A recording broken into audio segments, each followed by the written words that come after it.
전학특 교수입니다. 이번 시간 여러분들과 2016년 2회 기출문제 풀이를 하도록 하겠습니다. 자, 문제 1번에 보면 성장을 위한 먹이 취득 방법이 나머지와 크게 다른 것은 어느 것인가 이렇게 나와 있어요. 자, 여기서는 미생물의 종류에서 독립영양균에 해당하느냐, 종속영양균에 해당하느냐를 나타내는 거죠. 자, 가번의 조류, 그리고 다번의 질산화박테리아, 라번의 황박테리아 같은 경우에서는 독립영양계에 해당합니다. 반면에 나번의 펀자이라는 곰팡이는 종속영양계에 해당하기 때문에 나번이 정답이 됩니다. 자, 그리고 문제 2번에 보시게 되면 pH가 6.0인 용액의 산도의 8배를 가진 용액의 pH는 얼마냐? 자, 몇 배가 되는 우리가 pH를 계산하려 그러면 pH를 농도로 바꿔야 돼요. 그러면 여기에서 pH가 6.0이라는 것은 여러분들 pH가 주어졌을 때 H 플러스 농도 반드시 암기해놔야 됩니다. 10의 마이너스 pH 몰프리터예요. 그럼 6.0이라고 하면 H 플러스 농도는 10의 마이너스 6.0 몰프리터가 된단 말이에요. 따라서 pH를 계산했을 때는 마이너스 로그 H 자리에 10의 마이너스 6.0 몰프리터 곱하기 몇 배? 8배, 8을 곱하는 거죠. 따라서 계산기를 이용해서 계산하시면 5.09라는 pH가 나오게 됩니다. 자, 그리고 3번 문제를 보시게 되면 물의 동점성 계수를 가장 알맞게 나타낸 것은 어느 것인가? 동점성 계수라는 것은 점성 계수에서 밀도를 나눠준 값이에요. 따라서 라번이죠. 그래서 여러분들 점성 계수의 단위가 그램 퍼 센치 세커, 그리고 밀도가 그램 퍼 센티의 3성. 따라서 단위를 나타내 보면 제곱 센치 퍼 세커, 이런 식으로 표현을 하게 되겠죠. 그죠? 자, 그리고 4번 문제를 보시게 되면 반응조에 주입된 물감의 10%, 90%가 유출되기까지 시간은 T10, T90이라고 할 때 몰일 지수는 T90 나누기 T10으로 나타낸다. 이상적인 플러그 플로우인 경우에 PFR이죠. 몰일 지수의 값은 얼마냐고 그랬어요. 자, 여러분들이 표를 반드시 하나를 암기를 해야 돼요. 자, 표를 만드는데 CFSTR, PFR로 만들어요. 그래서 첫 번째 하나는 분산수, 몰일지수. 그래서 외울 때 0, 0, 1, 대각선, 1 무한대 클수록. 자, 여기서 CFSTR은 제로가 없고 PFR은 제로가 2개 있으니까 여기 제로를 하나 줘요. 그럼 2개는 동일할 때 이렇게 외우는 거죠. 자, 그러면 PFR입니다. PFR인 경우에 몰일지수의 값을 찾아라고 그랬어요. PFR에서 몰일지수는 얼마의 값이죠? 1의 값을 가지죠. 따라서 나번이 정답. 표를 반드시 여러분들이 숙지를 해야지 정답을 찾기가 용이합니다. 자, 그리고 5번에 보시게 되면 일반적인 하천에 유기물질이 배출되었을 때 하천의 수질 변화를 나타낸 것이다. 그림 중에서 2번 곡선이 나타내는 수질 지표로 가장 적절한 것은 2번이라고 그랬어요. 2번 같은 경우에서는 처음에 녹다가 서서히 떨어져요. 그리고 바닥을 쳐서 어느 지점 올라가서 다시 올라가죠. 그래서 처음에는 오염물질이 많기 때문에 그 오염물질을 분해하는데 소모가 돼요. 그래서 어느 정도 지나게 되면 이제 오염물질이 다 분해가 됐겠죠. 그럼 다시 증가하는 뭐의 곡선이죠? DO의 곡선이 되겠죠. 자, 그리고 1번 같은 경우에서는 처음에 상당히 많다가 시간이 지나면서 없어져요. 그래서 1번은 BOD 곡선이 되는 거죠. 자, 그 다음에 3번 같은 경우에서는 SS죠. SS는 BOD와 비슷한 곡선을 가지게 되는데 BOD보다는 낮은 곡선, 농도가 낮은 곡선을 나타내게 됩니다. 자, 그리고 문제 6번을 보겠습니다. 수분 함량이 97%의 슬러지 14.7m의 삼성을 수분 함량이 85%로 농축하면 농축 후의 슬러지 용적은 얼마냐? 자, 우리가 슬러지의 가장 기본적인 공식은 V1 곱하기 100-P1은 V2 곱하기 100-P2. V1, P1은 처리 전, V2, P2는 처리 후예요. 따라서 97%가 P1입니다. 85%가 P2예요. 14.7m의 삼성이 V1입니다. 자, 따라서 V2를 계산을 하면 되겠죠. 자, V1 자리에 14.7을 대입하고 P1은 97, P2는 85. 따라서 V2에 대한 식으로 정리하면 2.94m의 삼성이라는 농축 후에 슬러지량을 계산할 수 있습니다.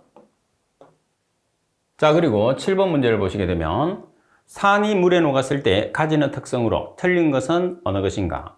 답은 맛이 시다. 답은 미끈거리며 염기를 중화시킨다고 그랬어요. 자, 미끈거리는 성질을 가지고 있는 것은 산이 아니고 뭐예요? 염기의 성질이 미끈거린다고 우리가 표현을 하죠. 따라서 나번이 틀렸어요. 다음에 푸른 리트머스 시험지를 붉게 한다. 나번은 활성을 띤 금속과 반응해서 원소 상태의 수소를 발생시킨다. 나머지는 산에 대한 성질이 맞습니다. 자, 그리고 8번 문제를 보시게 되면 자, 물의 물성을 나타내는 값으로 틀린 것은 어느 것인가? 가번의 B점은 100도씨 일기압파, 나번의 B열은 1.칼로리/g도씨 15도씨, 답안의 기와열은 539 칼로리/g 100도씨, 그리고 융해열은 179.4 칼로리/g 0도씨. 자, 여기서 융해열이라는 것은 179.4가 아니고 79.4 칼로리/g 0도씨를 기준합니다. 따라서 라번이 틀렸고요. 자, 그리고 문제 9번에 보시게 되면 다음 중에서 하수 처리 구역이 아닌 경우에 오수, 분뇨의 처리 방안으로 알맞은 것을 찾으시오 그랬어요.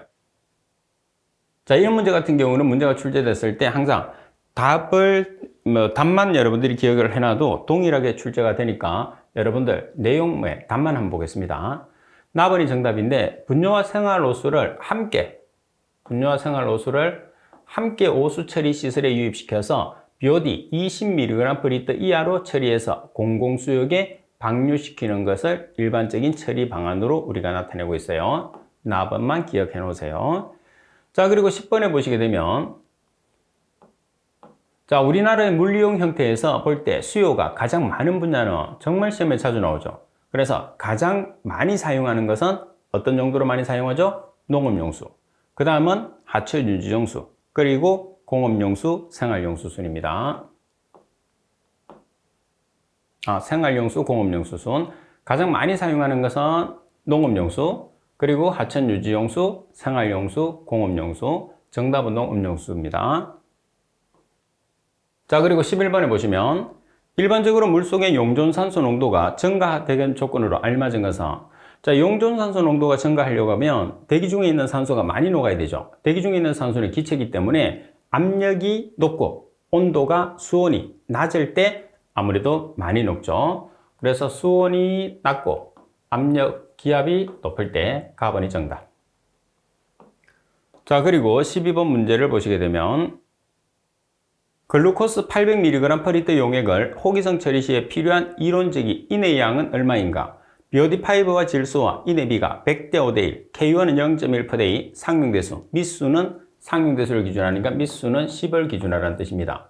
자, 그럼 먼저 문제 조건에서 글루코스를 호기성 분해를 시켰을 때 필요한 산소가 있잖아요. 그 산소가 뭐가 되는 거죠? 최종 BOD, BODU가 돼요. 그래서 BODU를 계산해서 BOD5를 계산을 한 다음에 BOD5와 인의 비를 놓고 문제를 풀어요.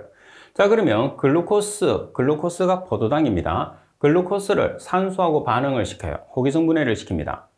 그래야지 우리가 BODU를 계산할 수 있으니까 따라서 탄소가 산소하고 결합하면 CO2, H가 산소하고 결합하면 H2가 나오겠죠. 그러면 글루코스 180g일 때 필요한 산소량은 6 곱하기 32g이에요. 지금 글루코스 얼마에 해당하는가? 800mg/L예요. 따라서 800mg/L를 호기성 분해시켰을 때 필요한 산소량을 X라고 두면 이 X가 BODU가 되는 거죠. 따라서 BODU는 853.333mg/L가 됐어요.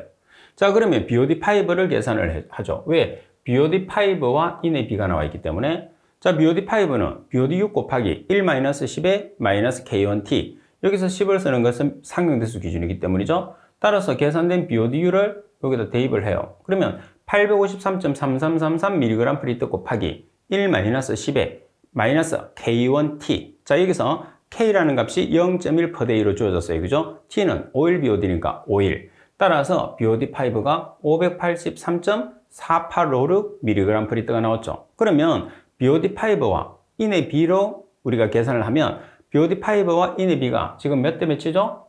100대 100대1이에요. 그래서 100대1은 BOD5 583.4856mg/L일 때 X, 이 X가 인의 양이죠. 따라서 인의 양을 계산해 보면 5.84mg/L의 인의 농도가 필요하다. 이렇게 우리가 문제를 푸는 거죠. 자, 그리고 13번 문제를 보겠습니다. 카드뮴을 함유하는 산성 수용액의 pH를 증가시키면 침전이 생긴다. pH를 11로 증가시켰을 때 가드뮴의 농도는 얼마인가? 단 수산화 가드뮴의 KSP, 용해도 적은 4 곱하기 10의 마이너스 14. 자, 원자량은 가드뮴이 112, 산소가 16, H가 1이라고 되어 있어요. 그러면 수산화 가드뮴은 가드뮴 2가짜리입니다. OH-1가짜리죠. 그러면 가드뮴 2 플러스와 2OH-가 생기죠. 그럼 여기서 KSP, 용해도적이라는 것은 이온곱입니다. 그래서 가드뮴의 농도 곱하기 2OH-니까 OH- 여기 있는 개수는 우리가 제곱으로 가는데 성으로 들어갑니다. 그래서 OH-의 2성이 되는 거죠. 개수가 2이기 때문에. 자, 그러면 무조건 여러분들 여기서 계산했을 때 뭐를 계산을 해야 되죠? 우리가 지금 OH-의 농도를 계산을 해야 되죠. 우리가 계산하고자 하는 게 가드뮴의 농도를 계산하게 돼요. 그러면 지금 문제 조건에서 KSP가 주어졌어요. KSP가 주어졌으니까 뭐를 알아야 되죠? OH-. 그럼 OH-는 문제 조건에서 pH를 알고 있기 때문에 OH-를 계산할 수 있어요. 자, 우리가 OH-는 어떻게 계산을 하느냐 하면 10에 마이너스 POH 몰프리터거든요. 그러면 pH를 POH로 바꿔요. 그럼 POH라는 것은 14에서 pH를 빼주면 되죠. 따라서 14에서 11을 빼주면 POH가 3이 되죠. 그럼 OH-는 10의 마이너스 3성 몰프리터라는 값이 나오게 되는 거죠. 그러면 대입을 하면 KSP 자리에 4 곱하기 10의 마이너스 14성, 그리고 OH- 자리에 10의 마이너스 3성 몰프리터의 제곱, 따라서 가드뮴의 이온은 계산을 하시게 되면 4.0 곱하기 10의 마이너스 8성 몰프리터가 나왔어요. 자, 그럼 마지막으로 미리그램 프리터로 이제 우리가 환산을 해야 되겠죠.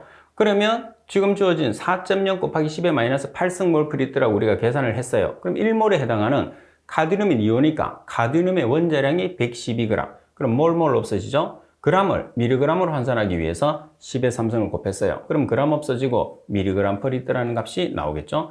따라서 최종적으로 가드뮴의 농도는 4.48 곱하기 10의 마이너스 3성 몰프리터예요. 그래서 이 문제는 용해도적을 이용을 해서 뭐를 계산하죠? OH-의 농도를 계산을 해요. 몰 농도를. 따라서 계산된 OH-의 몰 농도를 미리그램 프리터로 한 번 더 환산을 해주는 문제가 되겠죠.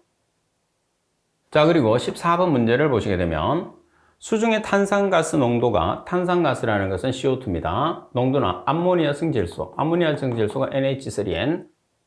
암모니아성 질소의 농도가 증가하며 펀자위가 사라지는 하천의 변화 과정 지대는, 자, 탄산가스 CO2 농도와 암모니아성 질소 NH3N이 증가하고 곰팡이가 사라진다고 그랬어요. 그럼 여기서 핵심은 뭐냐 하면 암모니아성 질소가 나타난다는 거죠. 그래서 암모니아성 질소가 나타나게 되면 활발한 분해지대, 현미성 상태니까.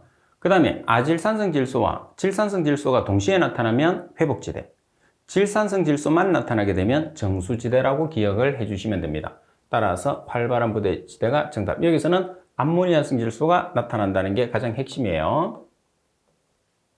자, 그리고 15번 문제를 보시게 되면 0.25몰 MgCl2 용액의 이온 강도는 얼마인가? 이온 강도라는 것은 이온의 가수가 있겠죠. 이온 가수의 제곱 곱하기 농도를 다 곱하고 더하고 해서 2로 나눠주시면 돼요. 그러면 MgCl2라는 것은 Mg가 마그네슘 2 플러스, Cl이 마이너스 1가짜리가 2개예요. 그러면 Mg 2 플러스와 2Cl 마이너스가 나오거든요. 자, B가 1대 1대 1이 아니고 1대 1대 2가 되는 거죠. 2. 그러니까 여기서 수산화 마그네슘의 염화 마그네슘의 농도가 0.25몰이니까 MgCl2는 0.25몰, 마그네슘 이온도 0.25몰, Cl-는 2몰이 되니까 2 곱하기 0.25몰이 되는 거예요. 따라서 이온 강도는 2의 제곱 곱하기 0.25몰 플러스 1의 제곱 곱하기 2 곱하기 0.25몰. 따라서 계산하시면 0.75죠. 거기서 우리가 가수의 제곱 곱하기 농도 합해서 뭐를 나눠줘야 되죠? 2를 나눠줘야 돼요. 그래서 2를 나눠준 다음에 계산하면 0.75. 이 문제는 조심할 게 뭐냐면 염소의 이온이 2몰이 나온다는 거죠. 그래서 말씀드리면 0.25 곱하기 2의 제곱 플러스 2 곱하기 0.25몰 곱하기 1가니까 1의 제곱. 그런 다음에 2분의 1을 곱해주든지 2를 나눠주든지 두 개 중에 한 개만 하면 되죠. 따라서 0.75라는 거. 그래서 이제 15번 같은 경우에서는 이제 이온으로 직접 줄 수도 있고, 지금처럼 여러분들이 화합물이 주어지게 되면 이온으로 고쳐가지고 이제 문제를 풀어야 되는 경우도 있어요. 자, 16번. 자전계수에 대한 설명으로 틀린 것은, 자전계수라는 것은 K2라는 제폭기 계수에서 K1이라는 탈산성 계수를 나눠야 됩니다. 가번에 자전계수는 소규모 저수지보다 대형 호수가 크다. 그래서 자전계수가 크려고 하면 유속이 빠르다고 생각하시면 돼요. 그 다음 크기는 크고. 나번에 제폭기 계수 나누기 탈산소 계수로 나타낸다. 제폭기 계수가 K2, 탈산소 계수가 K1입니다. 답은 수온이 증가할수록 자전계수는 높아진다고 그랬어요. 자, 여기서 조심할 게 뭐냐면 자전계수 F는 K2 나누기 K1이거든요. 자, 수온이 높아지면 K2도 증가하고 K1도 증가해요. K2라는 것은 제폭기 계수니까 물에 온도가 높으면 산소가 물에 적게 녹겠죠. 적게 녹아도 증가하는 걸 증가하는 거죠. 반면에 K1이라는 것은 미생물이 호기성 분해를 해서 산소를 소모하는 양이거든요. 온도가 높으면 미생물이 활성화가 되니까 산소를 많이 소모한단 말이에요. 그래서 온도가 높으면 K2와 K1은 증가를 해요. 하지만 지금 여기 상대적인 값이잖아요. 그래서 K2에 비해서 K1이 더 빨리 커져요.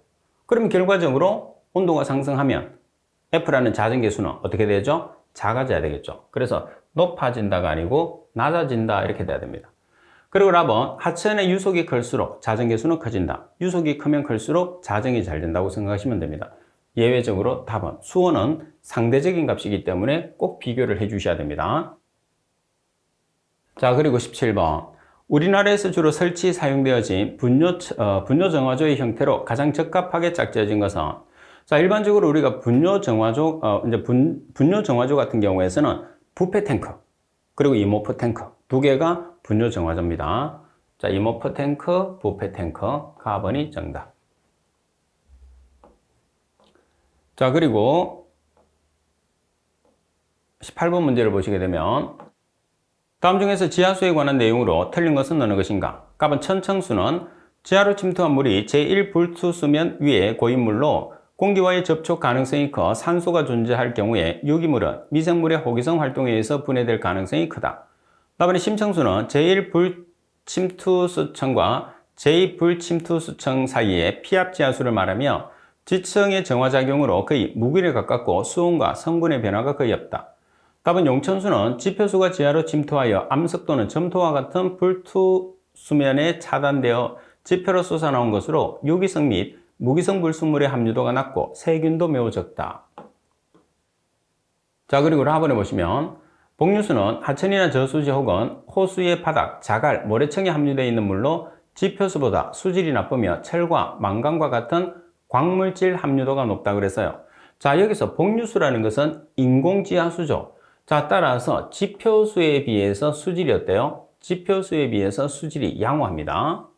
자, 그리고 철과 망간과 같은 광물질의 함유도는 낮은 편이죠. 왜? 지표수를 우리가 모래나 우리가 여과 장치를 통해서 여과시켜서 받은 물을 복류수이기 때문에 아무래도 지표수의 성질을 가지고 있는 거죠. 그래서 지표수보다는 수질이 양호하지만은 광물질의 함유량은 우리가 낮은 편이다 이렇게 보시면 돼요. 따라서 라번이 잘못됐고, 자, 그 다음 19번 문제를 보시게 되면 미생물의 발육 과정을 순서대로 나열한 것으로 알맞은 것을 찾는 문제죠. 자, 가장 먼저 유독이, 그리고 급성장하는 대수성시키죠. 그 다음에 먹이가 별로 없어서 성장이 거의 멈추는 정지기, 그리고 사멸기 순서. 따라서 가번이 정답. 자, 그리고 20번 문제를 보겠습니다. 20번에 보시면 폐수의 분석 결과 COD가 400mg 프리터였고 BOD5가 250mg 프리터였다면 NBD COD는 얼마인가? 탈산소 개수 K1은 0.2/day, 미수는 10을 기준으로 되어 있어요. 자, 우리가 COD라는 것은 생물학적으로 분해가 가능한 BDCOD와 생물학적으로 분해가 불가능한 NBDCOD 두 개가 있어요. 그래서 지금 문제 조건에서는 뭐를 계산을 하라고 하냐면 NBDCOD를 계산하라고 그러거든요. 그럼 COD에서 BDCOD를 빼주면 돼. 여기서 생물학적으로 분해가 가능한 BDCOD라는 것은 최종 BODU가 되거든요. 근데 문제 조건에서 뭐가 주어졌느냐? BOD5가 주어졌어요. 그럼 BOD5를 이용해서 BODU를 계산합니다. BOD5는 BODU 곱하기 1-10의 K1T, 그럼 BODU가 이제 우리가 BDCOD라고 그랬으니까 BOD5 자리에 250mg/L를 대입을 해요. 그러면 BODU 곱하기 1-10에 K1이 얼마죠? 0.2/day. 그리고 5일 BOD니까 T는 5일. 따라서 BODU에 대한 값으로 정리를 하시게 되면 277.7778mg/L. 이 값이 뭐가 된다는 소리예요? BDCOD가 된다는 소리예요. 자, 그래서 MBDCOD는 주어진 COD 맨 첫 줄에 있죠? 400mg/L에서 우리가 계산한 BODU, 다시 말해서 BDCOD 얼마죠? 277.7778mg/L. 따라서 MBDCOD의 값을 계산하면 122.2mg/L라는 값이 나오게 되죠. 자, 그리고 21번 문제를 보겠습니다. BOD5가 85mg/L 된 하수가 완전 혼합 활성 설레지 공정으로 처리된다. 유출수의 BOD5가 15mg/L, 온도가 20도씨, 유입 유량이 4만 톤/일, mLVSS가 2000mg/L, Y값이 0.6mg/VSS/mg BOD5, KD값이 0.6/day, 미생물의 처리 시간이 10일이라면 Y값과 KD값을 이용한 반응조의 부피는 얼마인가? 비중은 1.0이라고 그랬어요. 자, 여기서 일단 여러분들 4만 톤/일이 비중이, 물의 비중은 1.0이잖아요. 그래서 4만 미터의 삼성/일과 같다는 것을 꼭 기억을 해야 됩니다. 물의 비중이 1.0일 때 4만 톤/일, 톤/일은 미터의 삼성/일과 같아요. 자, 그러면 여기서는 여러분들이 공식을 한 개를 외워놔야 됩니다. 자, SRT분의 1은 YQ BODI-BOD0 나누기 mLVSSV-KD라는 식을 기억을 해서 이 식을 가지고 이제 문제를 푸는 거예요. 자, 그러면 식을 대입을 한번 해보겠습니다. 자, 먼저 SRT가 지금 문제 조건에서 미생물의 체류 시간입니다. 얼마냐면 10일이죠.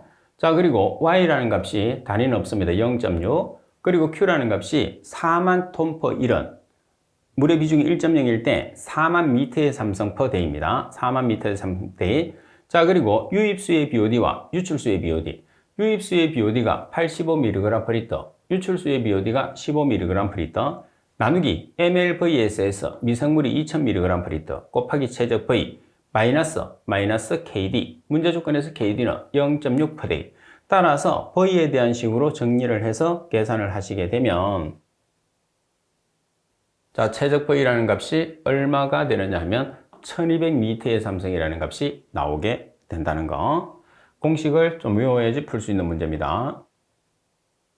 자, 그리고 22번. 유기성 폐하수의 고도 처리 및 효율적인 처리법으로 사용되고 있는 미생물 자기조리법에 의한 처리 방법으로 틀린 것은 어느 것인가?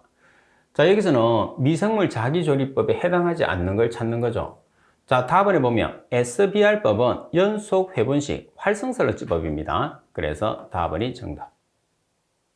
그리고 23번 문제를 보시게 되면 차염소산과 수중의 암모니아나 유기성 질소 화합물이 반응하여 클로라민을 형성할 때 pH 9인 경우에 가장 많이 존재하는 물질은 자, 클로라민은 세 가지가 있죠. 모노클로라민, 디클로라민, 트리클로라민이 있어요. 그래서 중간에 들어가 있는 디클로라민이 보통 4.5에서 8.5 사이에서 형성이 되거든요.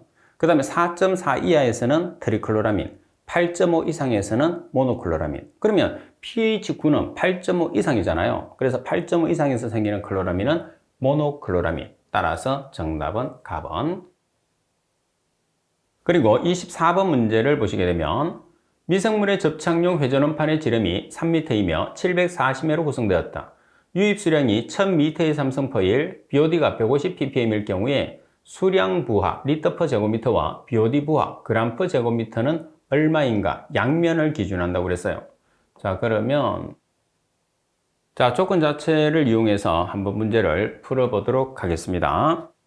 먼저 수량 부하를 계산을 해요. 자, 여기서 리터가 들어가는 것은 우리가 단위 자체가 유량의 단위가 리터가 들어가는 거죠. 그래서 수량 부하라는 것은 유량 나누기 면적으로 계산을 하게 됩니다. 자, 지금 유량의 값을 여러분들이 문제에서 주어지는 값을 이용해서 유량의 값을 찾는데 유량이 지금 얼마냐면 1000m의 삼성/day입니다. 그럼 리터로 고치기 위해서는 미터의 삼성을 리터로 고치기 위해서는 얼마를 곱하면 되죠? 10의 삼성을 곱하면 돼요. 그래서 지금 여기 보면 1000 곱하기 10의 삼성 리터 per day는 1000미터의 삼성 per day가 되는 거죠. 나누기 4파이r의 제곱. 면적이니까 직경이 나왔을 때 면적은 4분의 파이 d의 제곱이에요. 지름이 몇 미터냐면 3미터. 그래서 4분의 파이 d의 제곱, 3미터의 제곱입니다. 그리고 지금 매수가 몇 매냐 하면 원판의 매수는 지금 740매. 그리고 마지막 단서에 양면이라고 되어 있어요. 양면이기 때문에 곱하기 2를 해줬습니다. 그래서 수량 부하를 계산하면 95.59 리터 퍼 제곱미터 데이라는 값이 나오게 되는 거예요. 자, 그 다음 두 번째는 BOD 부하, 그램 퍼 제곱미터로 계산해요. 그러면 BOD 부하라는 것은 BOD 곱하기 유량 나누기 면적이거든요. 자, 그럼 지금 여기에서 BOD의 농도가, 지금 BOD의 농도가 150ppm이에요. 150ppm이라는 것은 150mg per 리터. mg per 리터는 그램 per 미터의 삼성하고 동일하죠. 따라서 150ppm은 150g per 미터의 삼성과 동일해. 곱하기 유량 1000m의 삼성 per day. 나누기 면적 동일하게 4분의 파이 d의 제곱, 직경은 3m, 그리고 740매 양면이라고 했어요. 따라서 계산을 하게 되면 14.34g per 제곱미터 데이. 따라서 지금 문제 조건에서 원하는 수량 부하와 그리고 BOD 부하를 같이 계산을 할 수가 있는 거죠. 자, 그리고 25번 문제를 보겠습니다. 자, 25번 문제를 보시게 되면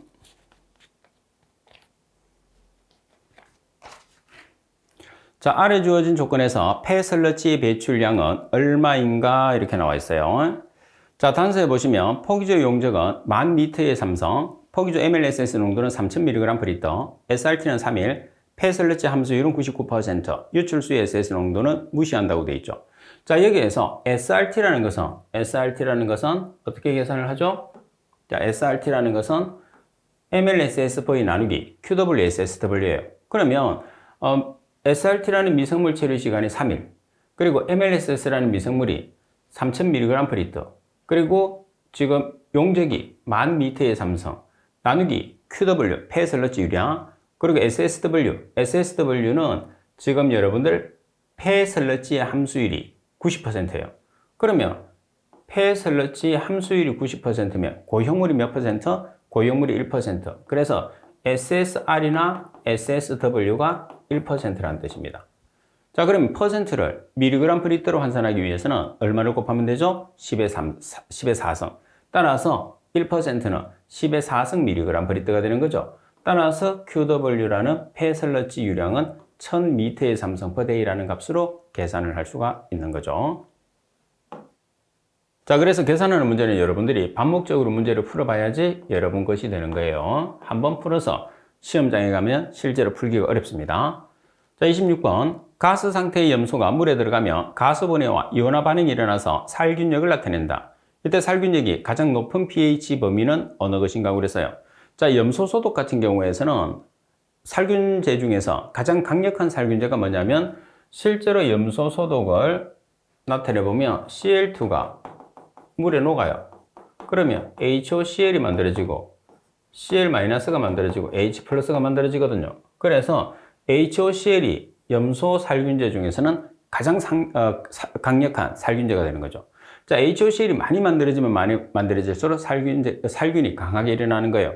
그러면 HOCl은 pH가 낮을 때 많이 생성되는 물질입니다. 그래서 살균력을 높이기 위해서는 산성 영역에서 조절을 해 주셔야지 HOCl이 많이 만들어집니다. 그래서 염소독에서는 pH가 낮을수록 살균력이 강하다. 다시 말해서 HOCl이 많이 만들어진다. 이렇게 설명을 할 수가 있어요. 자, 그리고 27번 문제를 보시게 되면 1차 처리된 분뇨의 2차 처리를 위해서 폭기조, 2차 침전지로 구성된 활성 슬러지 공정을 운영하고 있다. 운영 조건이 다음과 같을 때 폭기조 내에 고형물의 처리 시간은 얼마인가? 단 유입 유량은 200m의 삼성 per day, 폭기조 용량은 1000m의 삼성, 잉여 슬러지 배출량은 50m의 삼성 per day, 반송 슬러지 SS 농도는 1%, MLSS 농도는 2500mg per 리터, 2차 침전지 유출수의 SS 농도는 0mg per 리터라고 그랬어요. 자, 그럼 지금 문제 조건에서 가장 핵심이 뭐냐면 고형물 체류 시간을 계산하라는 거죠.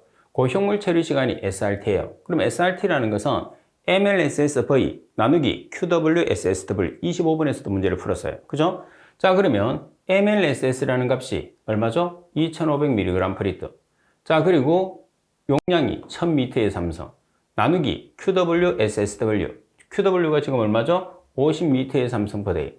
자, 그리고 반성 설레증 농도 SSW가 1%. 1%는 ppm, 다시 말해서 mg/L로 환산하기 위해서 얼마를 곱해주죠? 10의 4성. 그러면 1 곱하기 10의 4성 mg/L가 되겠죠.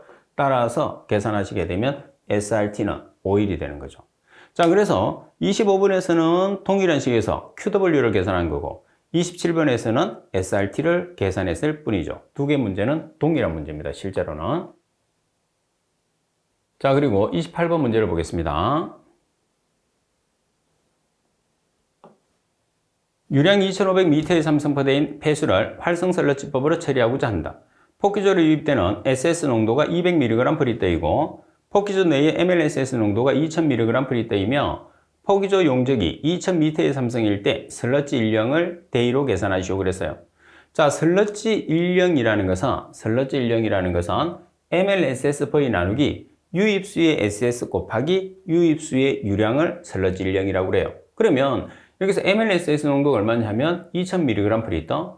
자, 그리고 용적이 2000m의 삼성 나누기 유입수의 SS 농도가 200mg/L. 그리고 유량은 유입수의 유량이죠. 2500m의 삼성 per day를 대입해서 계산하시면 슬러지 일령은 8일이라는 값이 나오게 되겠죠. 자, 그리고 29번 문제를 보겠습니다. 자, 29번에 보시게 되면 혐기적 공정운전에 가장 중요한 인자에 해당되지 않는 것은 혐기적 공정운전이라는 것은 산소를 이용하지 않는 혐기성 상태가 되는 거죠. 가번의 pH, 나번의 교반, 나번의 암모니아와 황산염의 제어, 나번의 염소 요구량.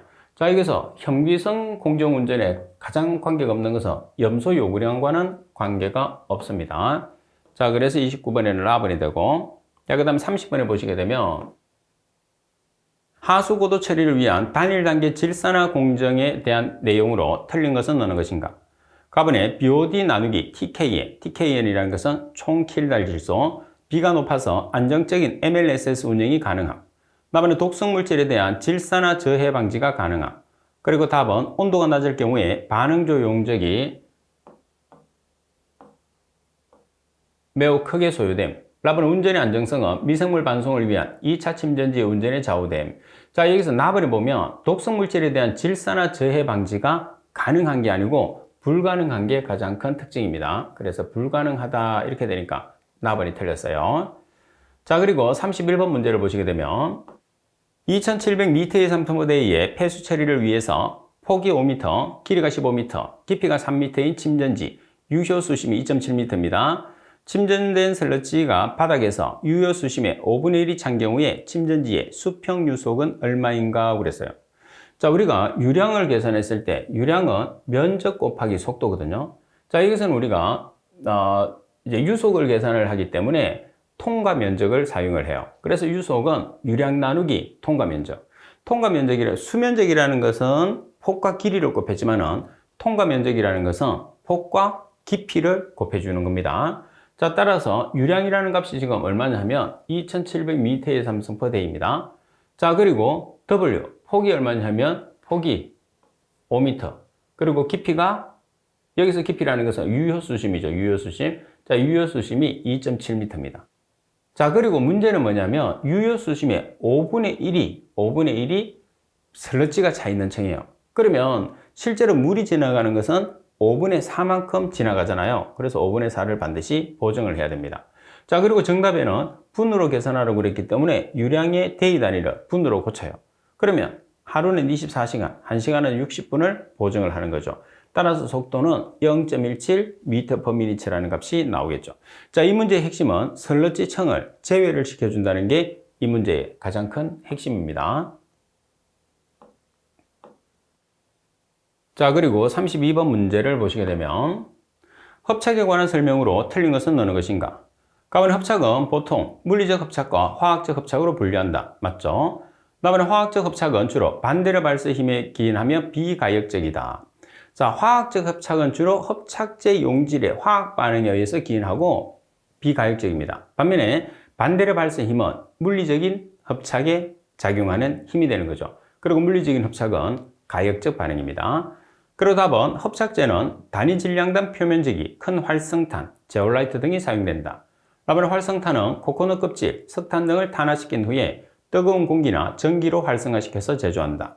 따라서 설명이 잘못된 것은 나번입니다. 그래서 문제를 여러분들이 많이 자주 풀어보면 비슷한 문제들이 상당히 많아요. 거의 대부분이 한 번씩 거의 출제됐던 문제들이 출제됩니다. 그리고 33번에 보시면 철과 망간 제거 방법으로 사용되는 산화제는 어느 것인가? 철과 망간을 주로 우리가 처리를 하기 위해서는 과망간산염이라는 산화제를 주로 많이 사용합니다. 그래서 가번이 되고요. 그 다음 34번 표준활성 설러지법의 특성으로서 틀린 것은 어느 것인가? MLSS 농도는 1500에서 2500mg/L, 반응조유 수심은 2에서 3m, HRT 수리학적 체류 시간은 6에서 8시간, SRT 미생물의 체류 시간은 3에서 6일. 자, 여기서는 반응조유 수심이 얼마가 돼야 되느냐면 4에서 6m가 돼야 되기 때문에 나번이 틀렸습니다. 그리고 35번 문제를 보겠습니다. 자, 직경이 10m이고 평균 깊이가 2.5m인 1차 침전지가 1200m의 삼성퍼데이의 폐수를 처리했을 때 체류 시간을 계산하시오 그랬어요. 그러면 자, 여기서 여러분들이 체류 시간을 계산하게 되면 뭐가 있어요? Q라는 유량이 있죠. 자, 그리고 직경이 있고 평균 깊이가 나와 있어요. 그러면 면적을 계산할 수 있잖아요. 왜 그러냐? 면적은 4분의 파이 d의 제곱 곱하기 깊이. 그러면 최적 보이가 되는 거죠. 그래서 여러분들이 시간을 계산한다고 하면 어떻게 계산하면 되죠? 보이 나누기 Q를 하면 되겠죠. 그래서 보이라는 것은 말씀드린 것처럼 4분의 파이 d의 제곱 10m의 제곱 여기 제곱 그리고 곱하기 2.5m 자 나누기 1200m의 삼성 per day. 근데 지금 hour로 계산하라고 그랬으니까 하루는 24시간. 자, 이렇게 여러분들이 계산하시면 되겠죠. 자, 따라서 계산된 값을 보시게 되면 이렇게 계산을 해놨죠. 따라서 3.93 hour라는 값이 나오게 됩니다. 자, 그리고 36번 문제를 보시게 되면 3차 처리 프로세스 중에서 5단계 바덤포 프로세스에 관한 내용으로 틀린 것은 자, 5단계 바덤포라는 것은 현미성조 1개, 무산소수 2개, 호기성조 2개, 총 5개의 반응조로 이루어져 있고 질소와 인을 동시에 처리할 수 있는 장치죠. 자, 1번, 가번 1차 포기조에서는 질산화가 일어난다. 그래서 포기조가 호기성조죠. 호기성조의 역할은 인의 과잉흡수와 질산화입니다. 나머지 현미조에서는 용해성 인의 과잉흡수가 일어난다. 용해성 인의 과잉흡수가 아니고 뭐죠? 용해성 인의 방출이 일어나죠. 방출 또는 용출. 자, 그리고 인의 제거는 인의 함량이 높은 잉여설러지를 제거함으로써 가능하다. 라버는 무산소조에서는 탈지라고 과정이 일어난다. 따라서 현미성조에서는 인의 방출이 일어나겠죠. 나번이 정답. 자, 그리고 37번 문제를 보겠습니다. 구형입자의 침강 속도가 스토커스 법칙에 따른다고 할 때 직경 0.5mm이고 비중 2.5인 구형입자의 침강 속도는 물의 밀도는 1000kg/m의 삼성, 점성 계수는 1.002 곱하기 10의 -3성 kg/m라고 그랬어요. 자, 그럼 여기에서 우리가 계산하는 침강 속도식 VS는 18 마이크로분의 D의 제곱, ρS -ρ WC거든요. D는 입자의 직경이에요. 자, 문제 조건에서 입자의 직경이 0.5mm, mm를 미터로 환산하기 위해서는 얼마를 곱하면 되죠? 10의 -3성. 따라서 0.5 곱하기 10의 -3성 미터의 제곱. 자, 곱하기 입자의 비중이 2.5예요. 자, 그러면 비중의 단위가 g/cm의 삼성이라고 생각하고 우리가 나타내는 것은 비중량. 그러면 g/cm의 삼성을 kg/m의 삼성으로 환산하기 위해서 얼마를 곱하죠? 10의 삼성. 이제는 여러분들이 제가 많이 이야기를 했기 때문에 대충 듣고만 있어도 이 값은 10의 삼성을 곱해야 될 거야 알 수 있을 거예요. 자, 그러면 2500이 되는 거죠. 2500 마이너스 물의 밀도는 1000kg/m의 삼성. 자, 그리고 중력 가속도는 주어지지 않는다고 그랬죠. 우리가 기억을 해야 돼요. 얼마죠? 9.8m/s의 제곱 나누기 18 마이크로, 점성 계수는 1.002 곱하기 10의 마이너스 3성 kg/m/s. 따라서 계산하면 침전 속도는 0.20 m/s가 되는 거죠. 그리고 정답의 단위와 시간 단위가 일치하는지를 반드시 한번 확인을 해 주셔야 돼요. 자, 그리고 38번 문제를 보겠습니다. 이내 제거 방법 중에서 금속염 첨가법의 장점으로 틀린 것은 어느 것인가? 응집을 시킨다는 거죠. 응집제를 이용해서. 가번에 기존 시설의 적용이 비교적 쉽다. 다음에 방류수의 인농도를 금속염 주입량에 의하여 최대 효율을 나타낼 수 있다. 다음에 처리 실적이 많고 제거 조작이 간편, 명확하다. 다음에 금속염을 사용하지 않은 재래식 폐수 처리장의 슬러지보다 탈수가 용이하다고 그랬어요. 아무래도 우리가 금속염을 사용을 하게 되면 금속염을 사용하지 않은, 다시 말해서 응집제를 사용하지 않은 슬러지보다는 응집제를 사용한 슬러지가 탈수가 잘 되지 않습니다. 그래서 라번에 대한 설명이 잘못됐어요.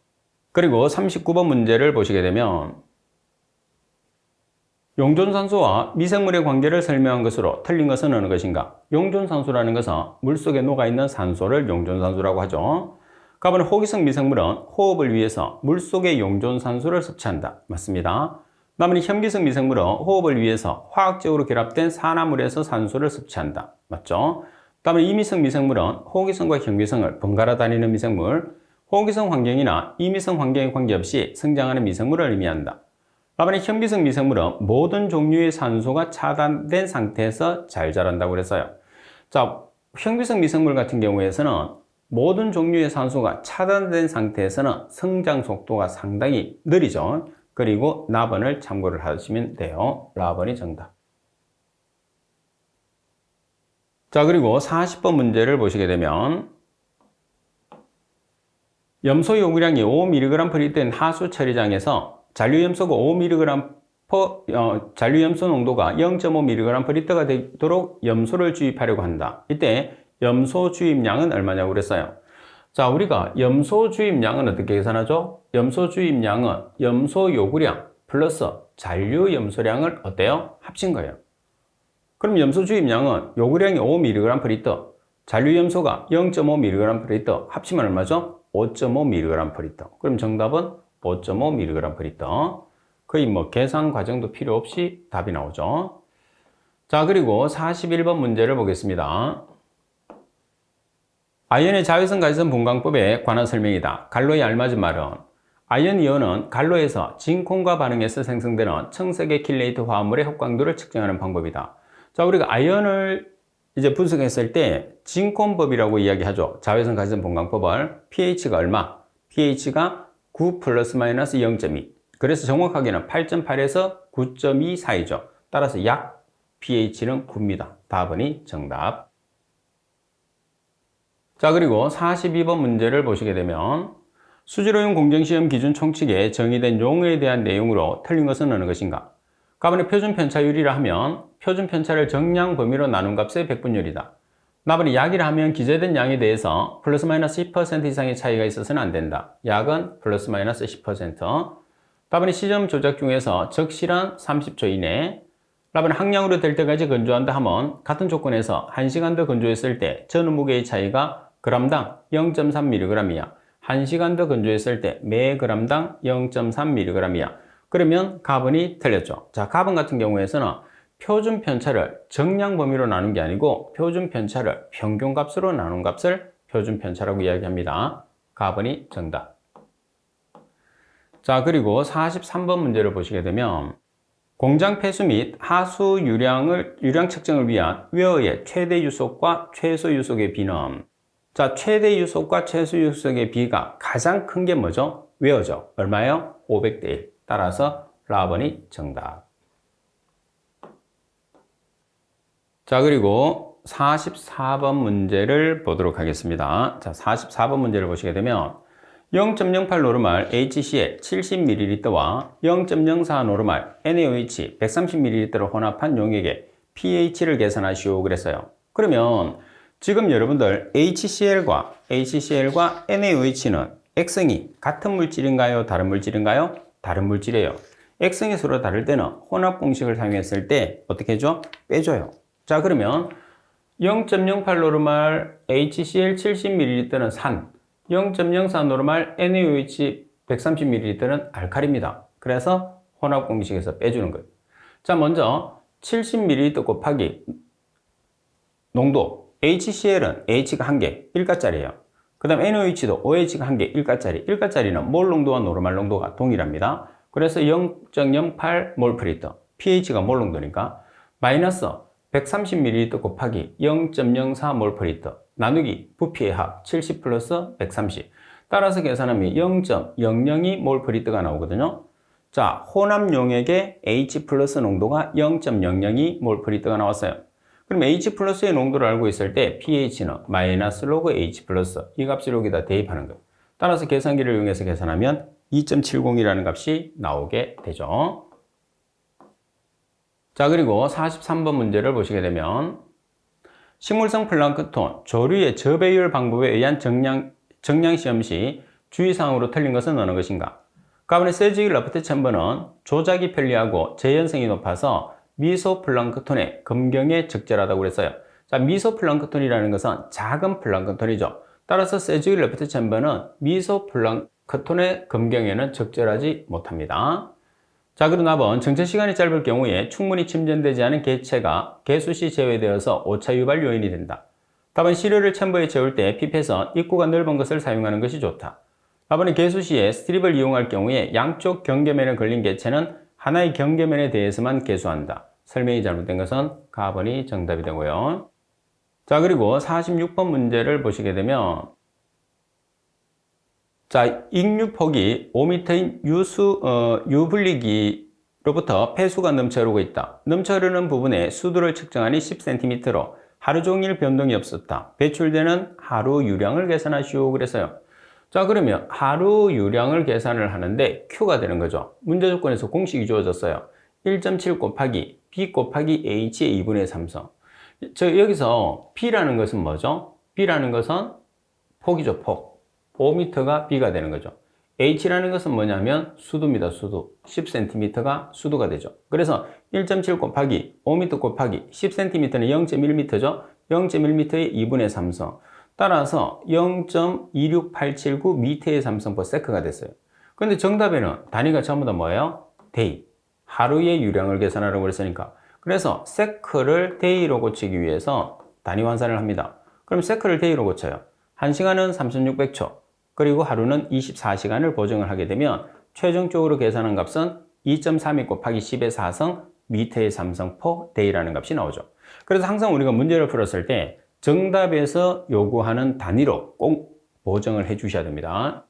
자, 그리고 47번 문제를 보시게 되면 측정 항목, 시료 용기, 보존 방법이 알맞은 것을 찾으시오 그랬어요. 가번의 용존 총질소, 폴리에틸렌 또는 유리용기, 4도C H2SO4 pH 2이하. 답은 어미온 결면 활성제는 폴리에틸렌, 그리고 4도C H2SO4 pH 2이하. 어미온 계면 활성제는 폴리에틸렌 용기도 쓸 수 있고 유리 용기도 쓸 수 있죠. 그리고 우리가 보관은 4도C로 보관합니다. 답은 인산염이는 폴리에틸렌 용기 또는 유리 용기를 쓸 수 있고 적시 여과 후에 4도C 보관. 그리고 질산성 질소는 폴리에틸렌 또는 유리 용기를 쓸 수 있고 4도C 보관. 따라서 바르게 설명된 것은 답은 하나밖에 없습니다. 자, 그리고 48번 문제를 보시게 되면 이온 크로마토그래피의 기본 구성에 대한 내용으로 틀린 것은 어느 것인가? 가번 펌프는 150에서 350kg/제곱센치 압력에서 사용될 수 있어야 한다. 나번의 제거장치는 고용량의 양이온 교환 수지를 충전시킨 컬럼형과 음이온 교환 막으로 된 경막형이 있다. 자, 답은 분리컬럼은 유리 또는 에폭시 수지로 만든 관에 이온 교환체를 충전시킨 것이다. 라번의 검출기는 일반적으로 음이온 분석에서는 전기전도도 검출기를 사용한다고 되어 있어요. 자, 나번의 제거장치의 설명을 보시면 고용량, 음이온이 아니고 고용량 양이온 교환 수지로 충전시킨 컬럼형과 음이온이 아니고 양이온 교환막으로 된 경막형이 있습니다. 따라서 나번이 정답. 음이온과 양이온이 바뀌었어요. 자, 그리고 49번 문제를 보시게 되면 다음은 총대장균 평판짐락법 측정에 관한 내용이다. 갈로에 알맞은 말은 어느 것인가? 배출수 또는 방류수에 존재하는 총대장균을 측정하는 방법으로 패트리 접시에 배지 표면에 평판짐락법 배지를 붙인 후에 배양한 다음에 진한 갈로에 전형적인 짐락을 계수하는 방법이다. 총대장균은 적색계통, 분홍성 대장균은 청색계통이죠. 따라서 적색계통을 찾으면 나번이 정답. 자, 그리고 50번 문제를 보시게 되면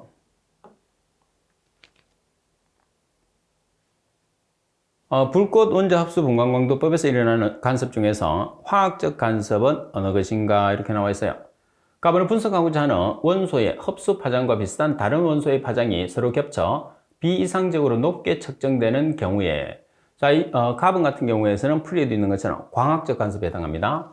자, 나번 표준 용액과 시료 또는 시료와 시료 간의 물리적 성질의 차이 또는 표준 물질과 시료의 매질 차이에서 발생하는 것은 물리적 간섭. 그리고 답은 불꽃의 온도가 분자를 덜뜬 상태로 만들기에 충분히 높지 않아서 해당 파장을 흡수하지 못해서 발생하는 경우는 화학적 간섭. 라번 불꽃의 온도가 너무 높을 경우에 중성원자에서 전자를 빼앗아 이온이 생성될 수 있으며 이 경우에 음이오차가 발생하는 것은 이온화 간섭이라고 그래요. 그래서 우리가 원자 흡수 분광광도법에서는 광학적 간섭, 물리적 간섭, 화학적 간섭, 이온화 간섭이 있거든요. 그래서 각각 한 개씩 간섭에 대한 설명을 나타내고 있습니다. 따라서 화학적 간섭에 대한 설명은 답은이 정답입니다.